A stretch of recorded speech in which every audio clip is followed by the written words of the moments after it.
ہیدے یوشی کے انتقال کے بعد اس کے بیٹے ہیدے یوری کے قریب ترین عمرا نے کانتو کے طاقتور دائمیو توکوگاوا کو اپنے لیے خطرہ سمجھنا شروع کر دیا اور اس کے خلاف طاقت مجتمع کر کے سن 1600 میں سیکی گا ہارا کے مقام پر ایک جنگ لڑی۔ ہیدے یوری کے بشی توکوگاوا کی طاقت سے اچھی طرح واقف تھے اور اس لڑائی کے انجام کو بھی جانتے تھے، لہٰذا عین لڑائی کے وقت یہ بشی بغیر لڑے توکوگاوا کی فوج سے جا ملے۔ ہیدے یوری کی بقیہ فوج نے مزاحمت تو کی لیکن اس کا نتیجہ بہرحال شکست پر منتج ہوا۔ اس کے بعد توکوگاوا نے سن 1603 میں بادشاہ کی اجازت سے اپنی طاقت کے مرکز ایدو کے مقام پر اپنی شوگنیٹ قائم کر لی، جسے تاریخ میں توکوگاوا شوگنیٹ کہا جاتا ہے۔ یہ شوگنیٹ سن 1868 تک قائم رہی، جسے جاپان میں ایدو عہد بھی کہا جاتا ہے۔ توکوگاوا نے بطور شوگن حکومت کے استحکام کے لیے اہم اقدامات کیے اور ماضی میں حکومتوں کے خلاف اٹھنے والی شورشوں کا جائزہ لے کر ایک جامع حکمت عملی وضع کرنے کی کوشش کی تاکہ اس کی حکومت ان مسائل سے دوچار نہ ہو جن سے پہلے کی حکومتوں کو سامنا کرنا پڑا تھا۔ توکوگاوا نے پہلا قدم یہ اٹھایا کہ اپنے تمام مخالف دائمیوں کو دور دراز علاقوں میں بھجوا دیا اور دوسری طرف اپنے تمام حمایتی دائمیوں کو شوگنیٹ کے مرکز ایدو کے قریب بسانا شروع کر دیا۔ توکوگاوا نے بطور شوگن حکومت کی مضبوطی کے لیے کئی اقدامات کیے اور اس سے قبل حکومتوں کے خلاف ہونے والی سازشوں اور بغاوتوں کا جائزہ لے کر ان کے روکنے کے لیے ایک جامع منصوبہ بندی کی اور یوں اپنی حکومت کو غیر مستحکم ہونے سے محفوظ رکھا۔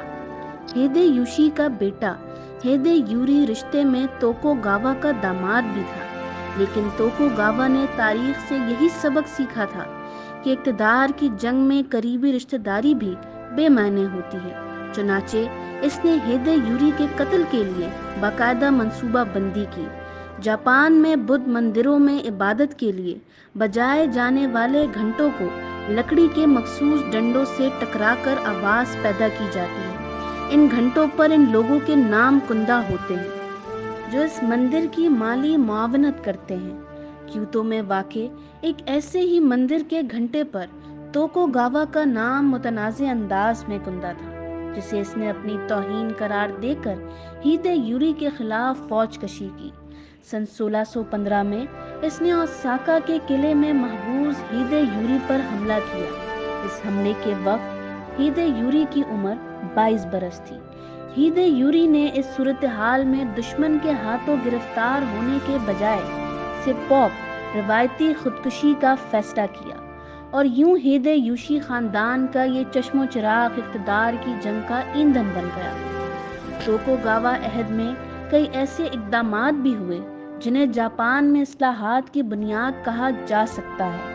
ان اصلاحات میں ایک جاپان بھر کی تمام جائیدادوں اور زمینوں کے 25% حصے کو حکومتی کنٹرول میں لیا جانا بھی ہے، جبکہ ان اصلاحات کے تحت بقیہ جگہوں کو ہان کا نام دیا گیا، جس کے معنی علاقہ جات یا ٹیریٹری کے ہے۔ اس نئے طریقہ کار کے تحت حکومت کا سارا انتظام بالائی سطح پر شوگن کے زیر انتظام ہوتا تھا، جبکہ ذیلی عہدیدار دائمیو بھی اب ہان شو کہلائے جانے لگے۔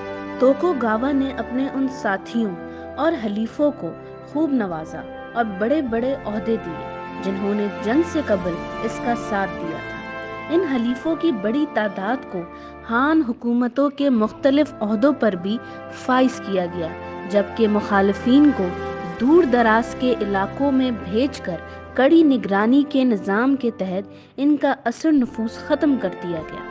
اپنے اقتدار کو محفوظ رکھنے کے لیے اس نے اپنے قریبی رشتہ داروں کو دارالحکومت کیوتو کی زمینوں پر ہان شو مقرر کر دیا، جن میں میتو ہان، اودا ہان اور واکا یاما ہان شامل ہیں۔ ہان کا یہ نظام باکو ہان تائی سے کہلایا۔ علاوہ ازیں اس نے نوبناگا کے دور میں تعمیر شدہ قلعے کو بادشاہ کے دربار کی نگرانی کے لیے استعمال کیا، جو آج بھی موجود ہے اور جسے نیجوجو کہا جاتا ہے۔ توکوگاوا ایےیاسو ایک محتاط شخص تھا اور اس نے امور سلطنت کی نگرانی کے عمل کو بہت زیادہ مؤثر بنا دیا تھا، حتیٰ کہ ہان کا ادارہ بھی اس نگرانی سے مستثنیٰ نہیں تھا۔ توکوگاوا ایےیاسو نے تاریخ سے یہی سبق سیکھا تھا کہ طاقت کے مراکز کی تقسیم اقتدار کے لیے بہت ضروری ہے۔ ماضی میں دائمیو اور بشی باہمی گٹھ جوڑ سے طاقت مجتمع کرنے برسر اقتدار شوگنیٹ کے لیے خطرہ بن جاتے تھے، چنانچہ اس نے اس خطرے سے نمٹنے کے لیے سخت قوانین وضع کیے تاکہ کسی خطرے کو ابھرنے سے پہلے ہی کچلنے کی راہ ہموار ہو سکے۔ ان قوانین کے مطابق کسی بھی ہان کے لیے یہ ضروری تھا کہ وہ قلعہ بنانے سے قبل شوگن کی اجازت حاصل کرے۔ اس کے علاوہ دو مختلف ہان شو کے درمیان رشتہ داری قائم کرنے سے قبل بھی شوگن کی اجازت ضروری تھی۔ توکوگاوا ایےیاسو نے ایدو میں ایک مضبوط قلعہ بھی تعمیر کیا جو آج بھی ایدو جو کے نام سے موجود ہے۔ یہ قلعہ فی زمانہ بادشاہ کی رہائش گاہ ہے اور اسے شاہی محل کا درجہ حاصل ہے۔ اس قلعے کے بننے کے ساتھ ہی ارد گرد باقاعدہ منصوبہ بندی کے ساتھ ایک شہر بھی آباد کیا گیا جو تاجروں، صنعت کاروں اور مزدوروں کی رہائشی کالونیز پر مشتمل تھا، اور یہی شہر موجودہ ٹوکیو کی بنیاد بنا۔ ایک باقاعدہ منصوبہ بندی کے تحت جاپان بھر کے ہان شو کو یہ حکم دیا گیا کہ وہ شہر کی ترقی اور تعمیر میں مالی اعانت کرے۔ اس عمل سے ارد گرد کے علاقوں سے وسائل اور سرمایہ ایدو منتقل ہوا۔ توکوگاوا ایےیاسو ہر چند کے کنفیوشزم پر یقین نہیں رکھتا تھا، لیکن ایک قبائلی معاشرے میں اس نظام کی افادیت سے بخوبی واقف تھا۔ کنفیوشزم چونکہ معاشرے میں اعلیٰ طبقات کی اطاعت اور ذیلی طبقات پر حکومت کے بنیادی اور واضح اصولوں پر مشتمل ہوتا تھا، لہٰذا یہ نظام اس دور کی ضروریات کو پورا کرنے کی بھرپور صلاحیت رکھتا تھا۔ چنانچہ توکوگاوا نے جاپان میں کنفیوشزم کو رائج کر دیا۔ اس نظام کے رائج ہونے سے جاپان میں امن و امان کا ایک مثالی دور شروع ہوا۔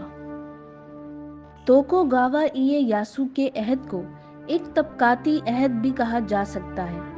اس کے دور میں جاپانی معاشرہ 4 طبقات میں تقسیم ہو گیا، جس کے تحت فوجی سردار اور سامورائی اول درجے کے لوگ تصور کیے جاتے تھے، دوسرے درجے میں کسانوں کا شمار کیا گیا، ہنرمندوں کا شمار تیسرے، جبکہ تاجروں کو چوتھے درجے میں شمار کیا جاتا تھا۔ توکوگاوا ایےیاسو اپنے اقتدار کے سلسلے میں اس قدر حساس واقع ہوا تھا کہ اس نے مختلف تدبیروں سے ان تمام خطرات کے آگے بند باندھنے کی کوشش کی جو اس کے اقتدار کے لیے خطرے کا باعث ہو سکتے تھے۔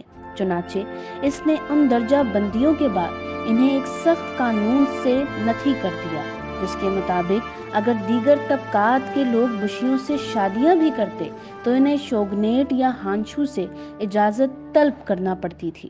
توکوگاوا ایےیاسو کے عہد میں جرائم کو کنٹرول کرنے کے لیے سزا کا ایک جامع اور مربوط نظام قائم کیا گیا، جس کے تحت جرائم کا سر کچلنے کے لیے نہ صرف مجرم بلکہ اس کے گھر والوں اور پشت پناہوں کو بھی سزا کا مستحق سمجھا جاتا تھا۔